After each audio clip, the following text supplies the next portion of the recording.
સુરતમાં ઉનાળાની શરૂઆત સાથે જ આગના બનાવમાં વધારો જોવા મળ્યો છે. તો સુરતના સચિન વિસ્તારમાં એક રેડીમેડ કાપડની દુકાનમાં લાગેલી ભીષણ આગ લાખોની મત્તા આગમાં સ્વાહ કરી દીધી હતી. જોકે આગમાં કોઈ જાનહાની ન થતા હાશકાર અનુભવમાં આવ્યો છે. સુરતમાં છેલ્લા ઘણા સમયથી આગના બનાવમાં વધારો થઈ રહ્યો છે. હજુ તો ઉનાળો શરૂ નથી થયો ત્યાં રોજે રોજ આગની ઘટના સામે આવી રહી છે. સુરતના સચિન વિસ્તારમાં આવેલા સરસ્વતી સ્કૂલ પાસે શુભમ કોમ્પ્લેક્સમાં સવાર 11 વાગ્યાની આસપાસ એક રેડીમેડ કપડાની દુકાનમાં ભીષણ આગ લાગી હતી. આગના કારણે સમગ્ર વિસ્તારમાં ગભરાટ માહોલ ફેલાયો હતો. તો બનાવ લઈને ફાયર બ્રિગેડને જાણ કરાતા તાત્કાલિક ફાયરની ટીમ સ્થળે દોડી ગઈ હતી અને પાણીનો સતત મારો કરી ભારે જેમતે આગ પર કાબૂ મેળવ્યો હતો. બનાવને અંગે ફાયરે જણાવ્યું હતું કે દુકાન મનોજભાઈની માલિકીની છે. શ્રી સુનાવણી ક્રિએશન છે. આ રેડીમેડ કપડાની કંપની લગભગ 1 વર્ષથી કાર્યરત હતી. તો નજરે જોનારે જણાવ્યું હતું કે આગ એટલી ઝડપથી ફેલાઈ ગઈ કે દુકાનમાં સંગ્રહિત સામાન થોડા જ સમયમાં હાલ રાખ થઈ જવા પામ્યો છે.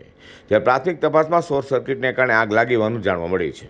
નામ દીપક એમ બારોટ છે, સબ fire officer Bhestan fire station. આજ રોજ 11:50 કલાકે અમને ફાયર કંટ્રોલમાંથી કોલ આપવામાં આવેલ કે શુભમ કોમ્પ્લેક્સ સચિન દુકાનમાં આગ લાગેલી છે. અમે તરત ઘટના સ્થળ માટે નીકળી ગયેલા અને ઘટના સ્થળે પહોંચ્યા, જોયું તો દુકાનમાંથી આગ ચાલુ હતી. અમે ઘટના સ્થળે પહોંચી ગયા અને ફાયર ફાઇટિંગ કરવાનું કામ ચાલુ કરી દીધું અને આગને કંટ્રોલમાં કર્યો અને કુલિંગનું કામ કર્યું. દુકાનની 2 દુકાનો હતી, એમાં સિલાઈ મશીન હતા. ત્રીજી જે દુકાન હતી જેમાં આગ લાગેલી હતી એમાં 2-3 મશીન હતા અને રો મટીરિયલ સિલાઈ કાપડનું રો મટીરિયલ પડેલું હતું, જે તમામ બળીને ખાખ થઈ ગયું છે.